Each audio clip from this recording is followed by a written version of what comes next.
네. 요즘 모공에 대한 관심들이 많은 것 같아요. 그럼요. 이제 피부과에서 많이 찾는 주제라고 하면은 탑3 안에 든다고 저는 생각하는데요. 대부분 피지 분비가 많아서 단순히 생긴 거다라고 생각하시는데 꼭 그렇지만은 않거든요. 제가 한번 이번 영상에서는 피부과 전문의로서 도대체 왜 모공이 돋보이고 넓어 보이는지, 그 원인과 유형에 따라서 어떻게 좀 치료를 하고 관리를 받으면 더 좋을지, 이걸 한번 제가 설명드려 보도록 할게요.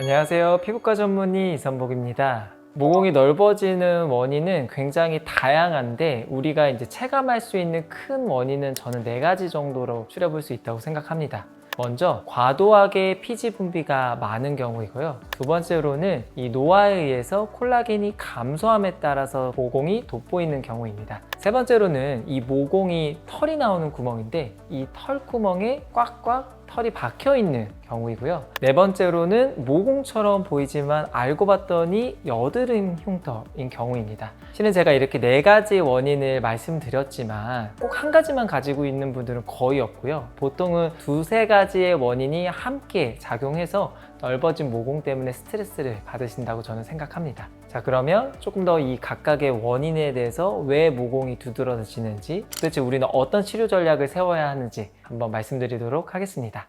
가장 먼저 과도하게 피지 분비가 생기는 경우입니다. 우리가 얼굴에 기름기, 윤기를 만든 것이 피지인데 이 피지는 모공을 따라서 분비됩니다. 모공과 피지는 절대 뗄래야 뗄 수 없는 관계인데요. 피지 분비량이 많으면요, 모공이 점점점 넓어지고 길어질 수 있습니다. 특히 지성 피부인 분들을 보시면 T존이나 양쪽 볼, 나비존에도 피지 분비가 많으면서 넓어진 모공 때문에 고민이셔서 오는데요. 근데 때로는 내가 지성 피부가 아니더라도 이 모공을 막는 화장품을 반복적으로 사용하면 피지가 나오지 못해서 딱딱하게 굳어서 모공을 넓게 만드는 경우도 있습니다.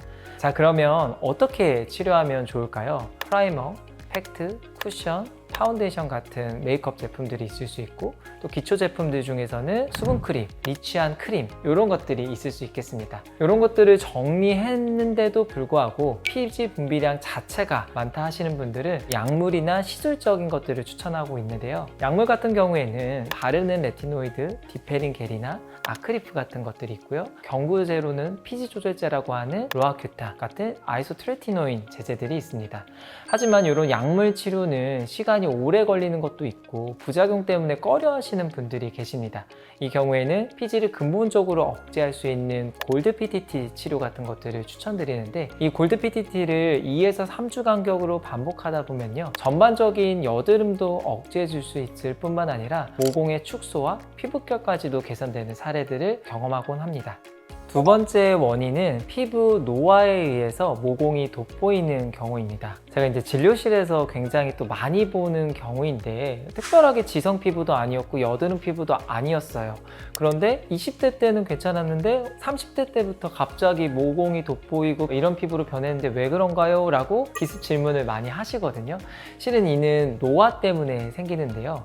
이 모공이라는 구조는요, 주변에 콜라겐이 꽉 잡아주는 구조입니다. 이 모공을 꽉 잡아주는 콜라겐들이 10대, 20대 때는 촘촘하고 빽빽했는데 30대 중후반부터 콜라겐이 짧아지고 밀도가 감소하면서 이 모공을 지지하고 있는 이 구조 자체가 흐려지는 거예요.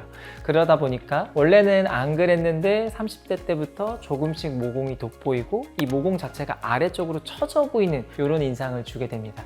그래서 치료는 어떻게 하는 게 좋을까요? 이 노화된 피부에 콜라겐들을 채워주고 또 모공을 탄탄하게 지지할 수 있도록 설계를 해야겠죠. 그래서 제가 30대 때 가장 추천하는 시술들은 고주파 계열이나 콜라겐 부스터 계열인 것 같습니다. 이 고주파 장비는 피부에 열을 줘서 콜라겐을 한두 달 뒤부터 생성하는 기전이 있고요. 또 콜라겐 부스터들은 이 피부 진피층 가까이까지 촘촘히 나서 실제로 모공 주변에 시술을 하게 되고, 그럼에 따라 콜라겐이 잘 자리 잡으면 피부결과 함께 모공이 개선되는 원리입니다. 그래서 보통은 고주파 치료는 1년에 한 번 정도 하시게 되고, 콜라겐 부스터는 연 2회, 3회 정도 반복하시면 피부결과 모공, 잔주름까지 한 번에 개선되는 경험을 하시게 됩니다.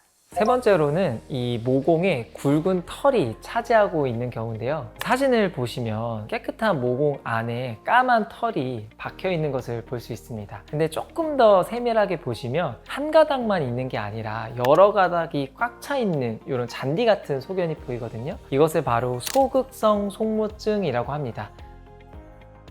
굵은 털들이 이 모공을 차지하고 있으면서 빠져나오지 못하다 보니까 계속 모공이 넓어지는 거예요. 이럴 때는 다른 피지를 줄이거나 탄력을 치료하는 치료를 하는 것이 아니라 굵은 털을 빼주고 제모레이저를 하시는 것이 핵심이겠습니다. 마지막으로는 모공인 줄 알았는데 알고 봤더니 여드름 흉터인 경우입니다. 이 여드름 흉터 중에는 아이스픽 흉터라는 것이 있는데요. 마치 송곳을 찔렀다 나왔다 한 아주 얇은 흉터를 말합니다. 이게 이제 확대경으로 보면 조금 더 정확하게 판단할 수 있는데요. 모공보다는 조금 더 직경이 넓고요. 깊이가 훨씬 깊습니다. 모공으로 치료했다가는 자칫 효과가 하나도 없어서 당혹스러운 경험을 하실 수 있는 건데요. 저는 이 경우에는 다른 앞서 피지 분비가 많거나 탄력이 떨어지거나 아니면 털이 정체된 이런 타입과는 다르게 흉터 치료를 하셔야 한다고 설명드리고 있어요. 그래서 좁지만 아주 깊은 아이스픽 흉터를 점점점 채워 올릴 수 있도록 TCA를 이용한 도트 필링을 하기도 하고 아니면 주베르과 같은 콜라겐 부스터를 하기도 하고 극단적으로 심한 경우에는 박피성 레이저를 활용해서 합니다. 자주 치료하는 건 아니고 3개월 간격으로 꾸준히 치료를 하게 되면 이러한 모공성 흉터도 매끈하게 개선을 시키실 수 있습니다.